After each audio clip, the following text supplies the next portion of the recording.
sa mga hangay ng kapulisan, lalo Police Colonel Wilkins Villanueva na nagbibigay sa kanya ng mga pangalan, bogus na mga pangalan. At isa pa, siyempre, si Police Colonel na ngayon ay 5-star Senator Ronald Bato de la Rosa.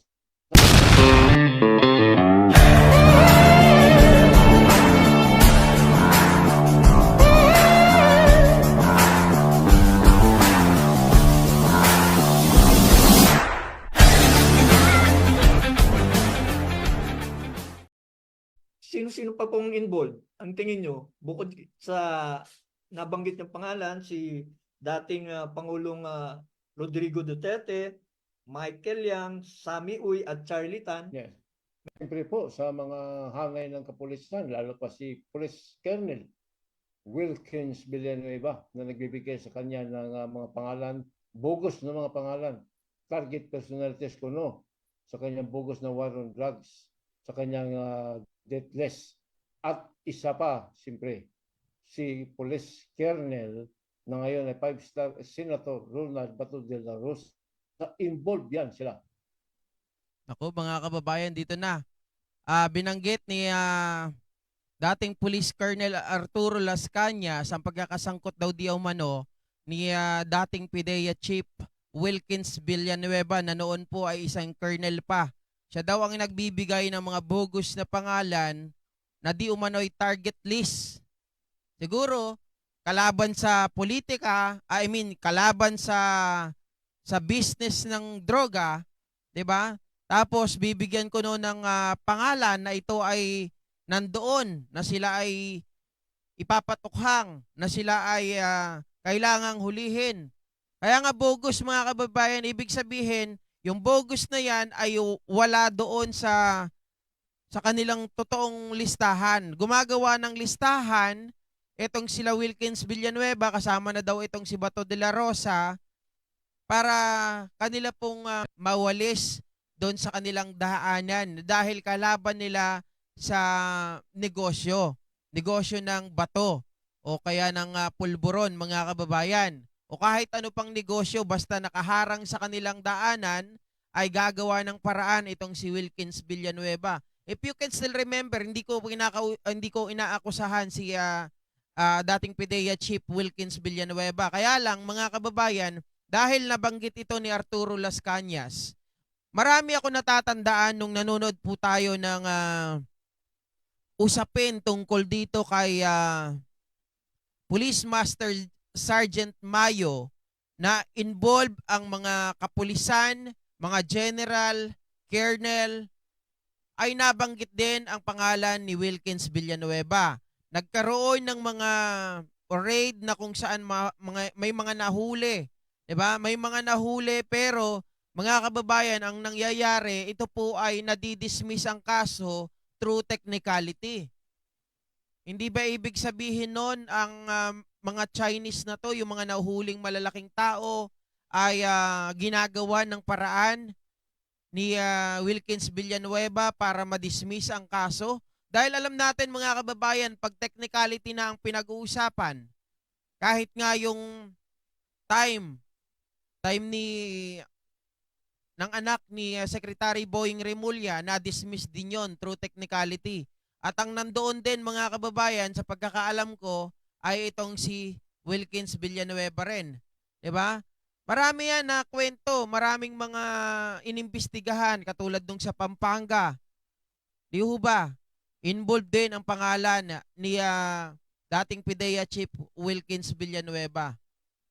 So hindi natin alam, pero ito ang binabanggit ni Arturo Las Cañas. Meron po ba mga information na gusto po kayo idagdag na wala po dun sa affidavit ko po na una nyo na pong na-share sa atin? For example po, after you left the so-called Davao Death Squad, sir, meron po ba kayong parang updates on how the police,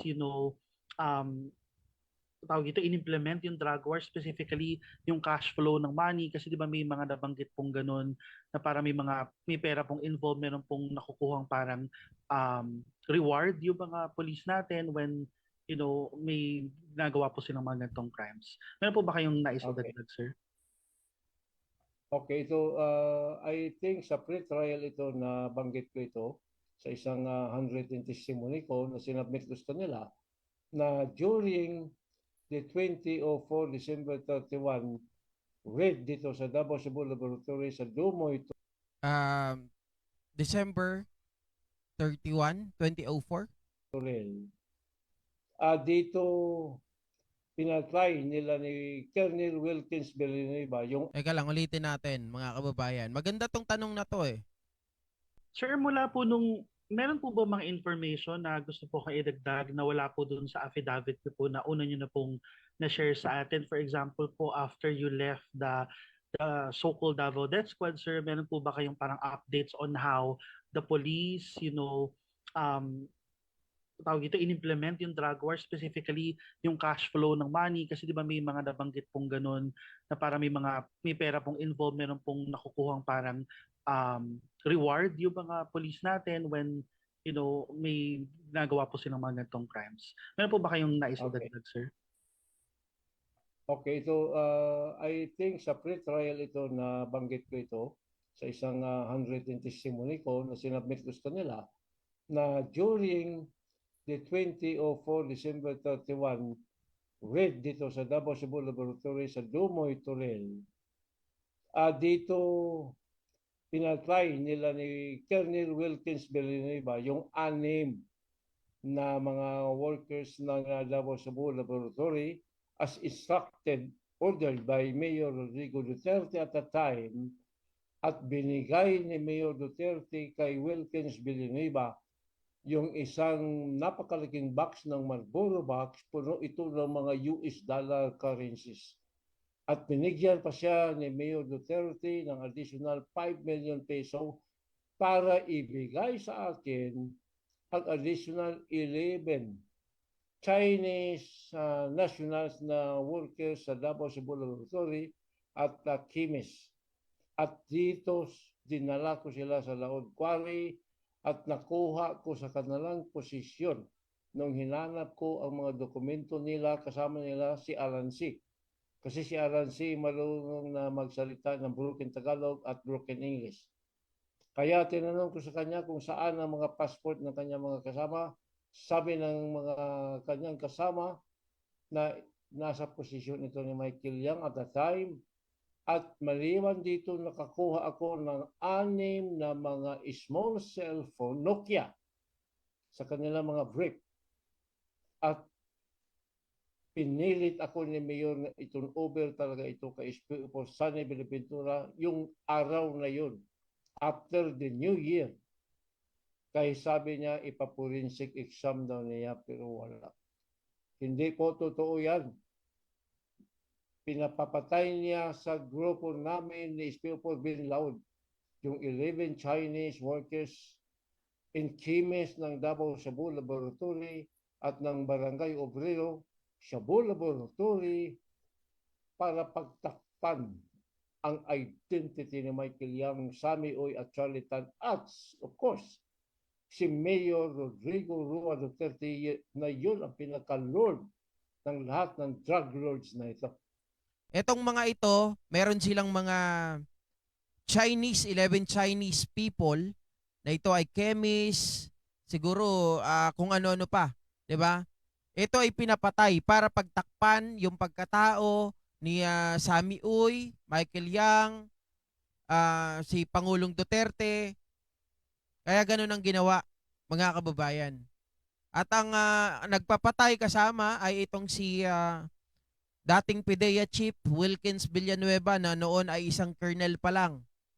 'Di ba? Siya daw ay binigyan ng isang baol ng sigarilyo na ang laman ay US currency. Abay, napakalaki niyan.